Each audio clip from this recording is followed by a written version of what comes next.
আজকে আবার ছোট্ট একটা ব্লগ নিয়ে হাজির এলাম। সকালবেলা, এখন সকাল ৮টা বাজে। আমি গেছিলাম একটা দোকানের কিছু বাজার কেনাকাটি করতে।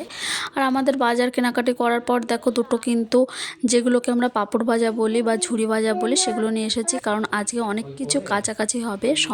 শনিবার, কালকে আবার পুজো আছে, শিব পুজো। তাই দেখো সকাল থেকে কিন্তু কাছাকাছিতে লেগে গেছি এবং এইভাবে যে জল গরমটা করে নিচ্ছি, কারণ জল গরম যদি একটু উষ্ণ উষ্ণ জল গরম করা যায় তাহলে কিন্তু ভালো হয় সব কিছু নোংরাও।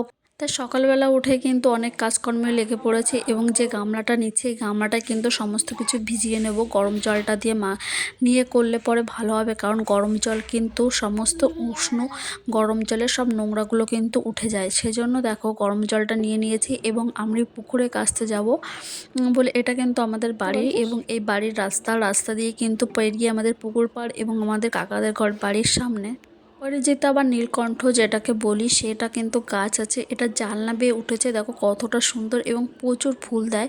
এবং এই গাছটা কিন্তু আমাদের পাড়ার সবাই কিন্তু এসে ফুলগুলো নিয়ে যায়। আর আমি দাঁড়িয়ে আছি এগুলো নিয়ে, কারণ পুকুরে যাওয়ার জন্য কিন্তু দাঁড়িয়ে আছে। আর এই যে রাস্তার পরে যে পুকুর, কিন্তু পুকুরে এখন যেতে পারছি না, কারণ পুকুর পাড়ে আমাদের কাকাদের বাড়িতে যে কাজের দাদাগুলো এসেছিলো তারা কিন্তু খাওয়া দাওয়া করছে পুকুর পাড়ে গিয়ে। তাই আমি এখানে দাঁড়িয়ে আছি এখানে।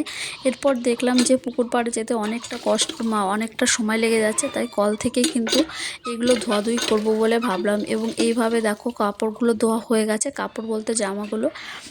তারপর কমফোর্ট বলে যে সেটা কিন্তু দিলে খুব সুগন্ধ হয়, সেই জিনিসটা দিয়ে দেবো, কারণ জলে গুলে দেবো। এবং এই জলের পরে কিন্তু জামা কাপড়গুলো সব গুলিয়ে নেব, কারণ এর থেকে সুন্দর একটা সেন্ট বের হয়। এবং এইভাবে কিন্তু এটা কিন্তু আমি একটু মেখে নিলাম জলের সঙ্গে, জলে মিশিয়ে কিন্তু খুব সুন্দর একটা সেন্ট বের হচ্ছিল। এবং তার সঙ্গে জামার সেন্টগুলো কিন্তু অন্যরকম হয়ে গেছিলো। এই দেখো সব কিন্তু হয়ে গেছে।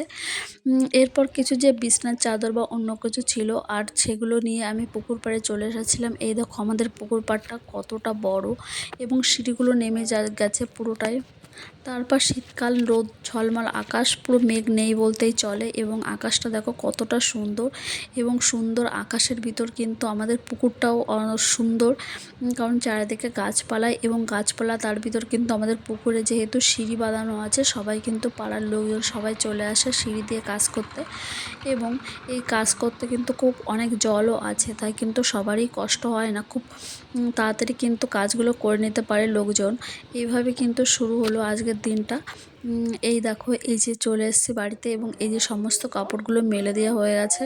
এবং কাপড়গুলো মেলে দিয়ে দেখো রোদে প্রায় শুকিয়েই যাচ্ছে, কারণ এখন 10টা বাজে এবং 10টা রোদের খুব তাপ আছে। তারপর কিন্তু স্নান ধান করে নিলাম। স্নান ধান করার পরে পুজোটা দেবো বলে ছাদে উঠছি। এবং ছাদে আমাদের একটা গাছ আছে, সেই গাছটায় প্রচুর ফুল ফোটে। এটা কিন্তু লক্ষ্মী জবা গাছ। দেখো কত ফুল ফুটেছে, পুরো আলো হয়ে রয়েছে। এই পুজোয় কিন্তু সমস্ত ফুল দিয়ে পুজো হয়ে যায়, কারণ একটা গাছে প্রচুর ফুল ফোটে।